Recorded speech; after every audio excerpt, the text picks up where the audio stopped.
இன்றைக்கு வடகொரியாவில் குழந்தைகள் தினம் கொண்டாடப்படுகிறது. குழந்தைகள் தினம் உலகின் பல நாடுகளில் ஆண்டுதோறும் வெவ்வேறு நாட்களில் விடுமுறை நாளாகவும் சிறப்பு நாளாகவும் கொண்டாடப்பட்டு இருக்கு. இதனுடைய வரலாறை கொஞ்சம் தெரிஞ்சுக்கலாம். குழந்தைகள் தின விழாவானது 1856ஆம் ஆண்டு ஜூன் ஞாயிற்றுக்கிழமை அப்போ சார்லஸ் லியோனர்ட் என்ற பாதிரியாரால் தொடங்கப்பட்டதாகும்.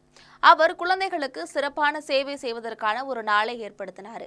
தொடக்கத்தில் அதற்கு பூக்கள் ஞாயிறு என பெயர் இருந்தது. அதற்கப்புறமாக குழந்தைகள் தினம் என ஆனது. அனைத்துலக குழந்தைகள் தினம் டிசம்பர் 14, 1954 ஐக்கிய நாடுகள் மற்றும் யுனிசெஃப் அமைப்புகள் ஆண்டுதோறும் நவம்பர் 20 அன்று கொண்டாடப்படுகின்றது. உலகெங்கிலும் இருக்கக்கூடிய குழந்தைகளுக்கிடையே புரிந்துணர்வையும் பொது நிலைப்பாட்டையும் ஏற்படுத்துவதற்காக இந்நாள் ஐநா அவையினால் பிரகடனப்படுத்தப்பட்டிருக்கு. அத்துடன் குழந்தைகளோட நலன்களை கருத்தில் கொண்டு அவர்களுக்கான பல பொதுநல திட்டங்களை உலகெங்கும் நடத்துவதற்கும் இந்நாள் தேர்ந்தெடுக்கப்பட்டது.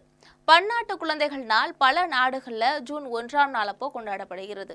உலக சிறுவர் தினமும் முதியோர் தினமும் இலங்கையில் ஒரே தினத்தில் கொண்டாடப்படுகின்றன.